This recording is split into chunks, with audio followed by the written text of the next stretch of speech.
삼성물산은 대형 원전에서 한국형 원전을 앞세운 팀코리아 노선과 웨스팅하우스, 캔두 등 북미 기술사와 협력하는 투투액 전략을 추진하고 있습니다. 베트남 닌투언 2호기와 루마니아 체르나보다 3, 4호기는 하반기 시공사 선정을 앞두고 있는데요.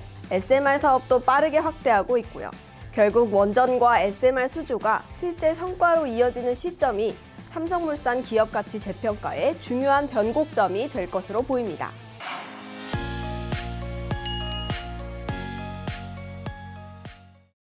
최근 1년 삼성물산 주가를 보면 롤러코스터가 따로 없습니다. 20만 원도 안 하던 주가가 지난 6월에는 장중 56만 5천 원까지 치솟았습니다.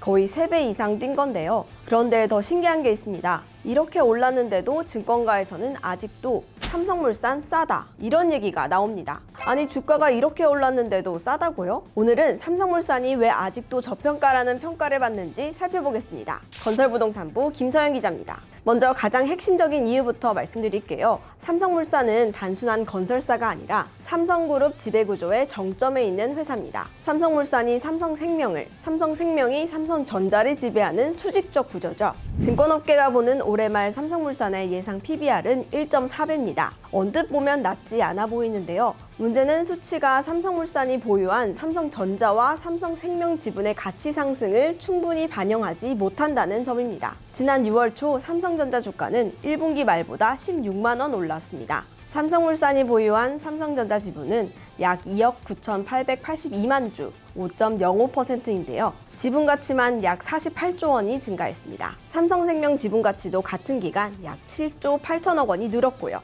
이를 반영하면 삼성물산의 실질 PBR은 0.7배 수준까지 낮아집니다. 자산 가치는 크게 늘었지만 주가는 그만큼 따라가지 못한 겁니다. 다른 지주사와 비교하면 더 분명합니다.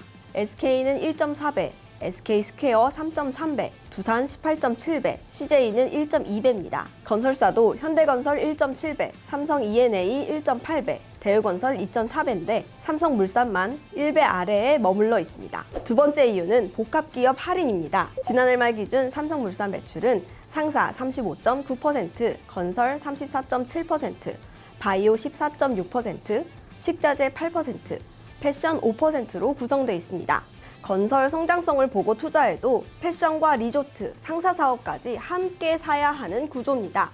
여러 사업이 섞여 있으면 시장은 각 사업의 전문성이 희석된다고 보고 기업 가치를 낮게 평가하는 경향이 있습니다. 세 번째는 배당입니다. 삼성물산의 배당 성향은 2022년 이후 10%대 후반에 머물고 있습니다. 2020년 36.6%, 2021년 42.4%와 비교하면 크게 낮아졌죠. 지난해 코스피 평균 배당 성향은 39.83%였지만 삼성물산은 18.8%에 그쳤습니다. 좋은 회사인 건 알겠는데 주주에게는 다소 인색하다는 평가를 받은 겁니다. 정리하자면 지주사 할인, 복합기업 할인, 낮은 배당 성향이 겹치면서 주가가 실제 가치를 충분히 반영하지 못하고 있습니다. 그런데 최근 분위기가 달라지고 있습니다. 첫 번째는 배당 확대입니다. 삼성물산은 2023년 발표한 주주 환원 정책에서 관계사 배당 수익의 60에서 70%를 주주에게 환원하겠다고 밝혔습니다. 삼성전자와 삼성생명에서 받은 배당금 상당 부분을 다시 주주에게 나눠주겠다는 겁니다. 최근 삼성전자가 특별배당을 결정하면서 삼성물산의 배당 여력도 커졌습니다. DS투자증권은 올해 삼성물산의 주당 배당금이 전년보다 7배 이상 늘어난 23,050원에 이를 것으로 전망했습니다. 이게 현실화된다면 낮은 배당 성향이라는 약점도 상당 부분 해소될 수 있습니다. 두 번째는 건설 본업의 성장입니다. 삼성물산 건설 부문은 지난해 4분기에만 건축 신규 수주 6조 4,990억 원을 기록했습니다.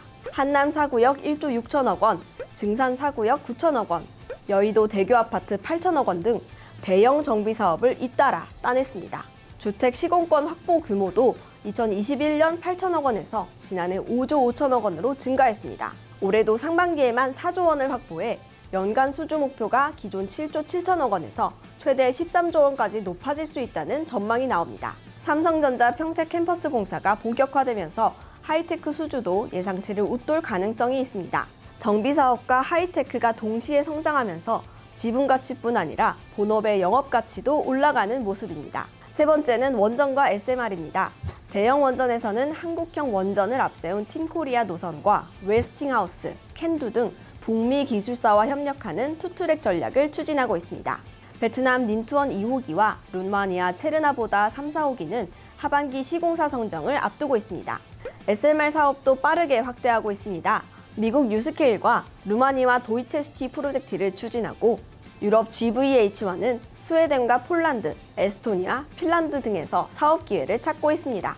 하나증권은 하반기 베트남 원전 시공사 선정, 4분기 루마니아 대형 원전 수주, 2027년 유럽 SMR 수주로 이어지는 연속적인 모멘텀을 예상했습니다. 증권사 목표 주가도 60만 원 후반대에서 70만 원까지 제시되고 있습니다. 결국 원전과 SMR 수주가 실제 성과로 이어지는 시점이 삼성물산 기업가치 재평가의 중요한 변곡점이 될 것으로 보입니다.